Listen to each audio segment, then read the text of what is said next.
រឿងព្រេងនិទានទស្សតាបែបអប់រំដល់មនុស្សឲ្យចេះយកឧស្សាហ៍គ្នាទៅវិញទៅមកនិងផ្ដល់នូវគំនិតអប់រំជាច្រើនទៀតទៅដល់ក្មេងក្នុងការរស់នៅចេះយល់អាស្រ័យគ្នាផងដែរសូមពុកម៉ែបងប្អូនអធ្យាស្រ័យផងរាល់ការធ្វើវីដេអូរបស់យើងខ្ញុំបាទបើមានពាក្យពេចន៍ត្រង់កន្លែងណាមិនសមរម្យសូមពុកម៉ែបងប្អូនជួយកែសម្រួលផងសូមអរគុណ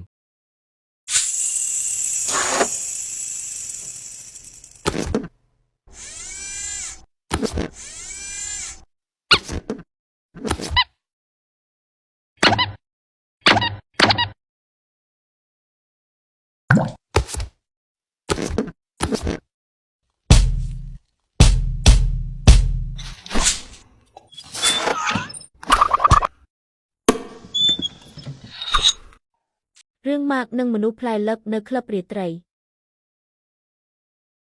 យប់មួយនៅតាមដងផ្លូវមានភ្លើងពណ៌ជាមួយសំឡេងតន្ត្រីបន្លឺឡើងយ៉ាងរំពងកូនឆ្មា Max ដ៏គួរឲ្យស្រឡាញ់ពាក់អាវយឺតពណ៌លឿងជាមួយខោខូវប៊ុយពណ៌ខៀវដើរចេញពីផ្ទះដោយក្តីរំភើប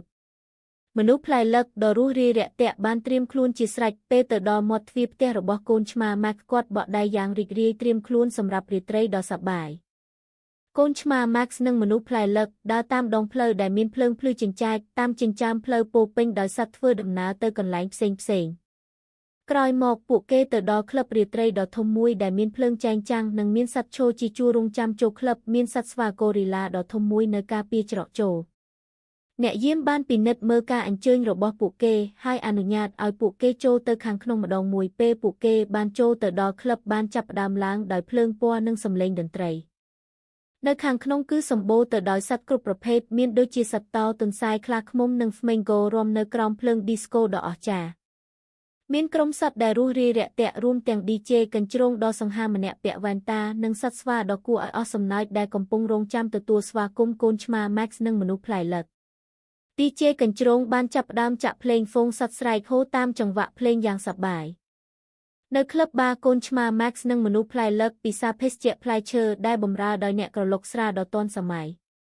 រំពេចនោះពន្លឺឡាស៊ែរបាញ់ពេញក្លឹបបង្កើតបរិយាកាសដោយភ្លើងពណ៌ខណៈសត្វទាំងអស់មានការសប្បាយនិងរាំយ៉ាងរំភើបជាខ្លាំងមនុស្សផ្លែលឹកឡើងកណ្ដាលឆាកបង្ហាញក្បាច់រាំដ៏គួរឲ្យអស់សំណើចប៉ុន្តែគួរឲ្យចាប់អារម្មណ៍ធ្វើឲ្យគ្រប់គ្នាសើចនិងរីករាយកូនឆ្មា Max លោតចូលទៅក្នុងការប្រកួតរាំបង្វិលនិងគ្រវីជាមួយសេះបង្កងកង់គូរូនិងសត្វ Penguin មានការបញ្ចាំងពន្លឺភ្លើងរាប់ពាន់ជុំវិញក្លឹបដោយបាល់ឌីស្កូដ៏ធំភ្លឺនៅពេលដែលពិធីជប់លៀងឈានដល់កម្រិតកំពូលពេញប៉ោងអន្តែតពាសពេញពីដានហើយផ្ទាំងគំនូរភ្លើងចម្រុះពណ៌បាញ់មកលើឆាករាំកាន់តែបង្កើននូវភាពរំភើបរីករាយ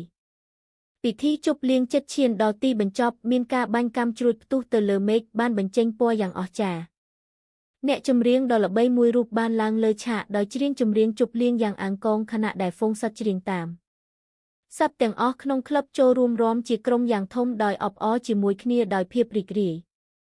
ក្រោយមកកូនឆ្មា Max និងមនុស្សផ្លែលឹកថតរូប Selfie ជាមួយមិត្តភក្តិទាំងអស់គ្នាដើម្បីទុកជាអនុស្សាវរីយ៍នៅពេលដែលពិធីជប់លៀងថយចុះពួកគេនិយាយលាគ្នាដោយសន្យាថានឹងជួបគ្នាម្ដងទៀតសម្រាប់រាត្រីដ៏រីករាយមួយទៀត